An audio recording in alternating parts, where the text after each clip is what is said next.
भारत में जब एक आम मध्यम वर्गीय परिवार और उसमें भी सैलरीड क्लास अगर कोई छोटा मोटा काम करने की सोचे, या यूं कहूं कि छोटा नहीं बल्कि कोई थोड़ा मोटा काम करने की सोचे, तो सबसे पहले नज़र डालता है अपने बजट पर, यानी अपने घर का हिसाब किताब। ऐसे में जब देश का आम बजट भी पेश हो जाए तो एक सैलरीड क्लास की नज़र सबसे पहले इसी बात पर जाती है कि उसके लिए इस बजट में क्या हुआ। इस बार 1 फरवरी 2021 को वित्त मंत्री ने जो घोषणा की उसमें पीएफ पर टैक्स लगने की बात कही गई है। इस बात से कई लोग परेशान हो गए। उस परेशानी का थोड़ा सा समाधान मैं लेकर आपके सामने हाजिर हुआ हूं। मेरा नाम है निधिकांत पांडे। कोशिश करूंगा कि आपकी परेशानियों का हल दे सकूं। तो वित्त मंत्री ने घोषणा ये की है कि अगर आप अपने पीएफ में सालाना 2.5 लाख रुपए से ज्यादा जमा करते हैं तो उसके ऊपर वाले रकम पर जो ब्याज मिलेगा उस पर आपका टैक्स लगेगा। इससे परेशान होने की ज्यादा जरूरत नहीं है। बात को आराम से समझने की कोशिश करते हैं। जो भी आपकी सैलरी होती है उसका 10 से 12%, यानी अगर आप सरकारी कर्मचारी हैं या निजी कंपनी में काम करते हैं और वहां से जो आपको तनख्वाह मिलती है उसके हिसाब से 10 से 12% आपका बेसिक सैलरी का पीएफ के तौर पर कटता है। ये पीएफ कंट्रीब्यूशन अगर आप चाहें तो बढ़ा भी सकते हैं, उसके बारे में भी बात करता हूं मैं। लेकिन सबसे पहले ये समझते हैं कि जो ये 10 से 12% आपका अमाउंट आपकी सैलरी से कट के पीएफ में जमा होता है, ये दरअसल 2.5 लाख को कब क्रॉस करेगा, कब उसे पार करेगा। ऐसा सिर्फ तभी हो सकता है जबकि आपकी सैलरी इतनी ज्यादा हो, बेसिक सैलरी इतनी ज्यादा हो कि उसका 10 या 12% 2.5 लाख से ज्यादा हो जाए।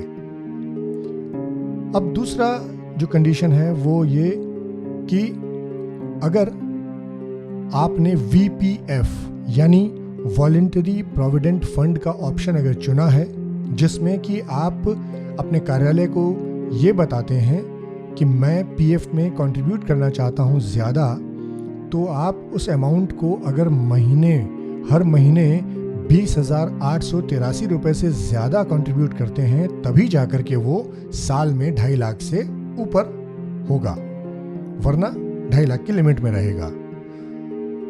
अब ऐसा हम करते क्यों हैं? क्योंकि पीएफ में हमें अच्छा रिटर्न मिलता है, रेट ऑफ इंटरेस्ट ज़्यादा अच्छा है। इसके अलावा एक आम मध्यम वर्गीय परिवार के लिए रेट ऑफ इंटरेस्ट कहाँ ज़्यादा अच्छा मिलता है? अगर आपका बैंक में आमतौर पर पैसा जमा है तो वहाँ जो रेट ऑफ इंटरेस्ट है वो पिछले कुछ सालों में इतना ज़्यादा घट गया है कि वो नगण्य के लगभग हो जाता है। दूसरा जो एक सेफ ऑप्शन था मध्यम वर्गीय परिवारों के लिए वो ये था कि वो एफडी यानी फिक्स डिपॉजिट कराएं। फिक्स डिपॉजिट भी पिछले कई सालों से हालत ये हो गई है कि जो फिक्स डिपॉजिट का रेट ऑफ इंटरेस्ट 15% तक जा चुका था वो घटते घटते 11, 10, 9, 8, जब ये 8 और 9 के आसपास था तब तक ये पीएफ को टक्कर देता था, यानी 8, 8.5, 9% के लिए। लेकिन ये एफडी का रेट ऑफ इंटरेस्ट गिरते गिरते पहुंच गया है आज के डेट में सरकारी बैंकों में करीब 5.25, 5.5 और सिर्फ कुछ निजी बैंकों में ये 6.5 से 7% तक आपको रिटर्न दे सकता है। ऐसे में पीएफ में 8.5% का रेट ऑफ इंटरेस्ट मिलना सेफ बेट है, यानी आप इसमें इन्वेस्ट करना चाहेंगे। और इसीलिए लोगों ने पीएफ में अपना वीपीएफ यानी वॉलंटरी प्रोविडेंट फंड वाला ऑप्शन चुना हो तो 2.5 लाख का अमाउंट क्रॉस होता है। अब एक और बात समझते हैं। अगर आपका अमाउंट 2.5 लाख से ज़्यादा भी हो जाता है तब भी आपको बहुत ज़्यादा घबराने की ज़रूरत नहीं है, क्योंकि अगर हम इफेक्टिव रेट ऑफ इंटरेस्ट देखें तो अगर आप 10% के टैक्स दायरे में आते हों तो आपको इफेक्टिव रेट ऑफ इंटरेस्ट 7.65% 7.65% पड़ेगा। अगर आप 20% वाले टैक्स स्लैब में आते हैं तो आपका इफेक्टिव रेट ऑफ इंटरेस्ट हो जाएगा 6.8%, नियरली 7, जिसकी हम अभी बात कर रहे थे, जो एफडी में मिलता है उस तरह से, मतलब हाईएस्ट अगर निजी बैंकों में भी देखा जाए तो उसमें भी सबसे ज़्यादा मिलने वाला। और अगर आप सबसे ज़्यादा टैक्स स्लैब में यानी कि 30% वाले टैक्स स्लैब में अगर आते हैं तो आपका रेट ऑफ इंटरेस्ट जो इफेक्टिव पड़ेगा वो हो जाएगा 5.95%, यानी लगभग 6%। तो इस हिसाब से अब आप कैलकुलेशन करके देखिए कि एफडी के मामले में भी, चूंकि हम सिक्योर्ड बजट वाले और सिक्योर्ड इन्वेस्टमेंट वाले और सिक्योर्ड रिटर्न वाले प्लान्स ढूंढते हैं, ऐसे केस में एफडी से ज़्यादा रिटर्न ही पीएफ में भी मिलेगा।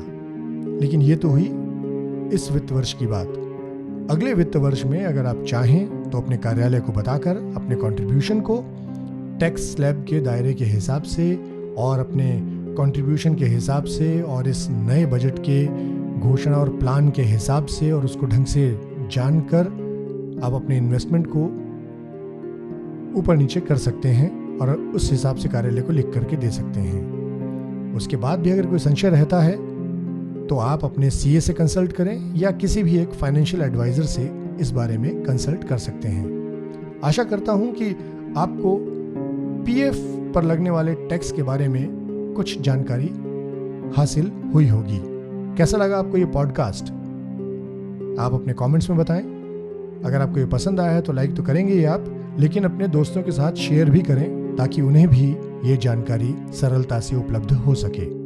धन्यवाद।